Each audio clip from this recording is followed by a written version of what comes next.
भानगढ़ की trip. Chapter 3। Isha ने जो अभी कार के रियर व्यू मिरर में देखा, उसे देख के वो बहुत घबरा रही थी। उसने गौरव के कान में बोला कि उसे विकास बहुत ज्यादा अजीब लग रहा है और उन्हें वापस जाना चाहिए। पर गौरव ने उससे कहा कि वो बेकार में इतना ज्यादा स्ट्रेस ले रही है और सब नॉर्मल है। इस बीच आहना ने विकास से फिर पूछा कि क्या सच में उसने कभी कोई आत्मा देखी है।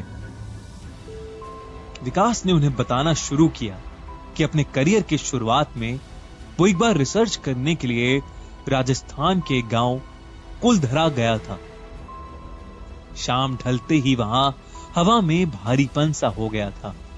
कुछ ही देर में उसे चक्कर आने लगे और उसकी तबीयत बिगड़ने लगी।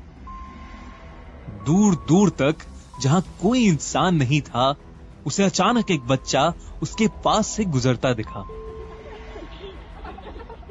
वो पहली बार था जब उसने महसूस किया कि कोई सुपर नेचुरल एनर्जी उसके आसपास है। अपनी बिगड़ती तबीयत की वजह से वो वहां से निकलने लगा, लेकिन कई बार कोशिश करने के बावजूद भी उसकी गाड़ी स्टार्ट नहीं हो रही थी।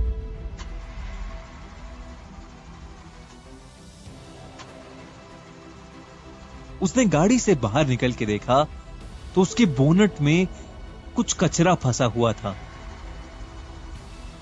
जैसे ही वो गाड़ी में बैठा, वैसे ही उसे वो लड़का फिर से दिखा।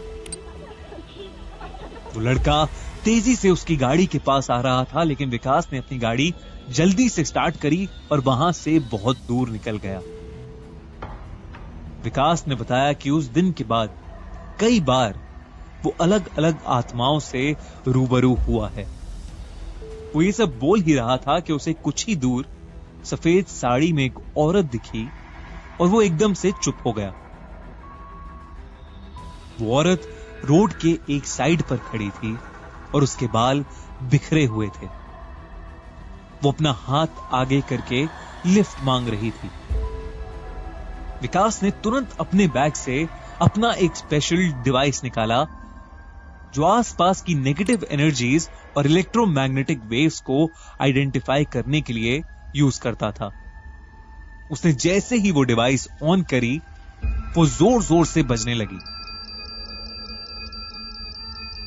उसने सब लोगों से गाड़ी का शीशा चढ़ाने के लिए कहा।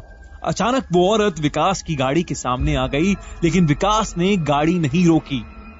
गाड़ी में बैठे चारों दोस्त बहुत जोर से चीखे। विकास ने उनसे चिल्ला के कहा कि कोई भी पीछे मुड़ के ना देखे, पर घबराहट के मारे ईशा की नजर पीछे चली गई। ईशा ने देखा कि सड़क पर एक औरत गिरी हुई है। वो जोर जोर से विकास पर चिल्लाने लगी कि ये उसने क्या कर दिया। तभी विकास की डिवाइस फिर से बजने लगी। ईशा ने जैसे ही पीछे देखा तो उसके होश उड़ गए। वो औरत रोड से उठी और ईशा की खिड़की के बगल में आके फ्लोट करने लगी। विकास का शक सही था, वो औरत एक चुड़ैल थी। ईशा चीख उठी और उसने गौरव का हाथ इतनी जोर से पकड़ा कि उस पर निशान बन गया। उन चारों की डर के मारे हालत खराब थी, लेकिन विकास सीधा सीधा गाड़ी चलाता रहा। ईशा की बगल वाली खिड़की अपने आप खुलने लगी। उसे समझ नहीं आया कि उसके साथ ये क्या हो रहा था। गौरव और ईशा दोनों ने मिलकर किसी तरह शीशा बंद किया।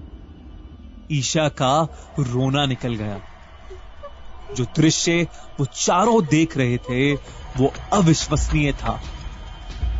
वो चुड़ैल गाड़ी की रफ्तार पर गाड़ी के साथ साथ भाग रही थी।